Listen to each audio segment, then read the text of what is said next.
Welcome back.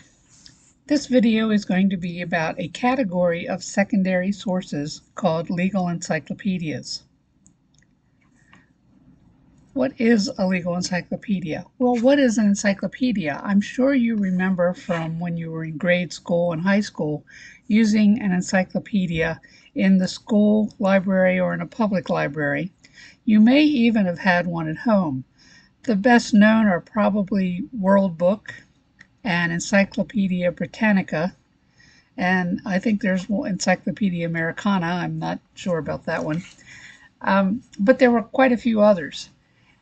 Once upon a time, door-to-door salesmen would go around and try to sell you your parents' sets of encyclopedias.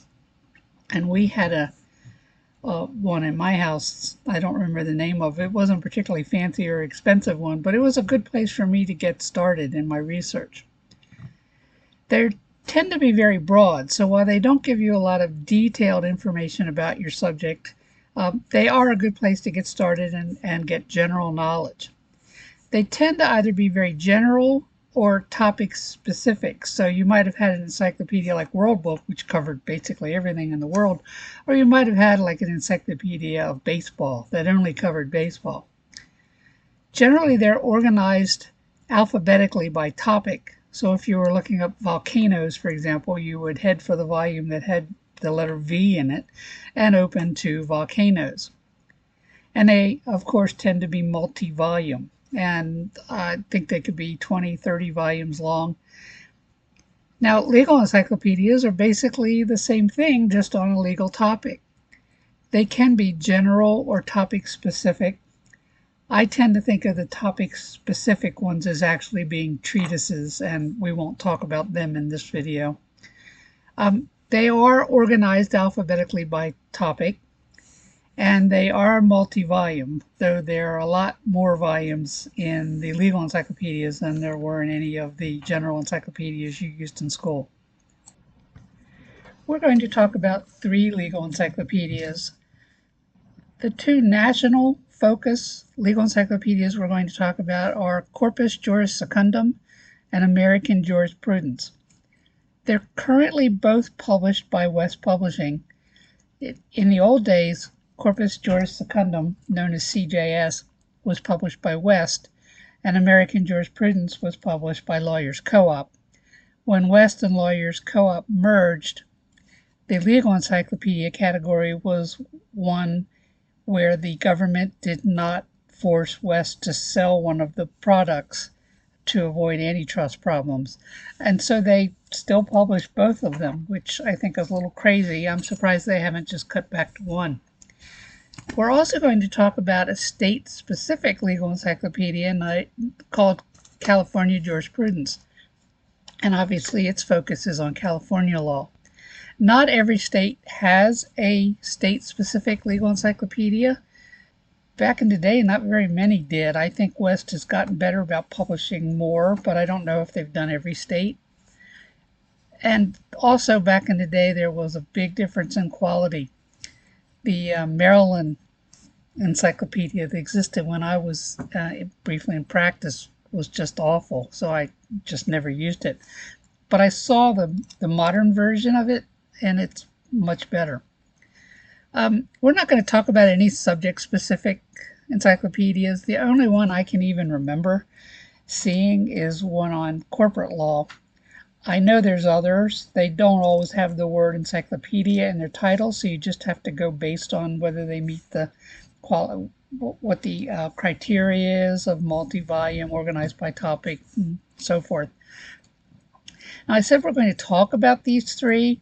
I'm really only going to talk about one in any kind of detail because all 3 of these legal encyclopedias basically function the same way. You use them the same way. They function pretty much the same way. So I'm just going to talk about American Jurisprudence, and you can transfer that knowledge and skills to all 3 of them. Here's some pictures of the 3 we're going to talk about. CJS is the set on the left. They're dark blue. American Jurisprudence is the set in the middle. It's a shade of green. And California Jurisprudence is the set on the right, and it's a more royal blue. The only ones we have here in the Palm Springs Law Library are American jurisprudence and California jurisprudence. I believe they have CJS at the main library in Riverside. Now, to demonstrate American jurisprudence to you, I have chosen the topic party walls. A party wall is basically a wall that is shared by more than two pieces of property. So, for example, if you live in a duplex, that wall between the two of you, that's a party wall. So I found the volume that has the topic party walls in it. It doesn't always have the name of the topic you're looking for on the spine. You just have to choose it based on what the alphabetical range of the volume is. And I've opened it to the summary of contents in this volume, and you can see it has several different topics in it, and one of them is party walls, and here it tells you what page the topic of party walls starts on. Let's assume that what you're trying to find out about is what the liability is if you damage a party wall while making modifications to it. So if you're in that duplex and you're wanting to make modifications to that wall that you share with your neighbor next door, what is your liability if you make modifications and cause them damages?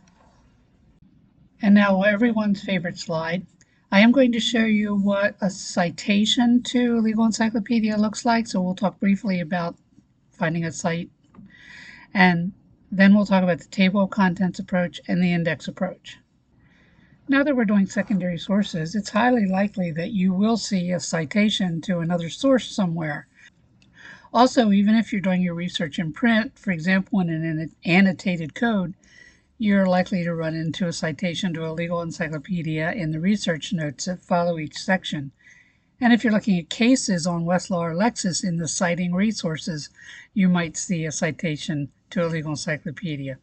So here's what they look like. They all start with a volume number, followed by an abbreviation for the name of the book. So we have AmJur 2nd, CJS, and CalJur 3rd. Then the word that's underlined is the topic name, and it'll either be underlined or in italics. Then the section number, and then the year the actual volume of the book was published. Of course, if you don't have a citation, you can always use the table of contents approach. Here is the first two pages of the table of contents to the party walls topic, and you can use the run your finger down the page method until you can find the issue that you're interested in. Here are the next two pages of this table of contents, and as you run your finger down the page, eventually you will run into Chapter 7 and see modification of party walls. Now we'll come back to that in just a second, but I want you to see the rest of the table of contents before we continue. Here's the last page of the table of contents, and you see when the table ends, the article starts with the scope, which tells you what the scope of this particular topic is, and then gives you some citations to things that are similar and treated elsewhere in the Legal Encyclopedia. Now let's go back and look at Chapter 7 a little more. Here I've enlarged the table of contents for Chapter 7, Modification of Party Wall. So let's look at the sections. You can see the first section is about, generally speaking, the liability for the damage from modification. The other sections talk about modifications in particular types of modifications, and would also discuss liability for those. Let's take a closer look at section 46, the liability generally speaking. Here's the page that contains section 46. First, notice that it does give you some cross-references, and the most valuable of these is the key number system. It's telling you party walls and then two key numbers, 8.3 and 8.5. You can use that to go to the California Digest and look up cases with those two key numbers in them. The others are secondary sources that we'll be talking about later. Then there's some text explaining the issue of the liability in general. And notice that there are some footnotes in that text. You look down below, you can see section 46, and you can see the footnotes. Now, these are not California cases because remember, this is a national legal encyclopedia, but you can use those cases to get ideas about arguments to make in your case, but more importantly, you can use the headnotes to look up additional topics and key numbers that may be applicable. Legal encyclopedias also have indexes.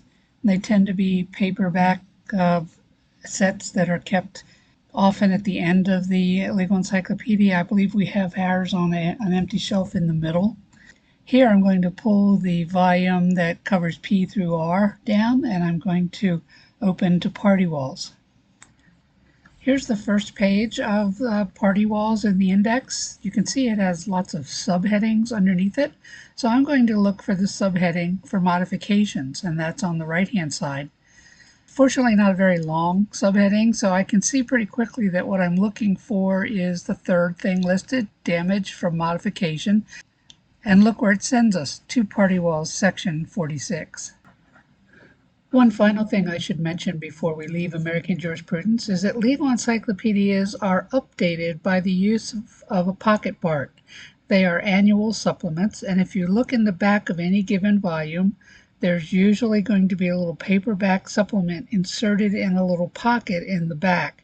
So in this case, we would want to look at the one in the back of the volume we were using for Party Walls, look up section 46, and if there's anything that it wants to add or change, it will be there. If there is no additions or new materials or changes, then it won't be listed. Before we finish, I just want to show you what the California Jurisprudence Legal Encyclopedia looks like as shelved at the Palm Springs Law Library. We moved to Palm Springs from Indio. You can see that I have shelved in a shelf in the center the general index volume, so it's a little easier to use the index. You would use California jurisprudence the same way you used American jurisprudence, either by having a citation, or by using a table of contents approach, or by using an index. Here I've just picked a section at random just to show you that they even look very similar.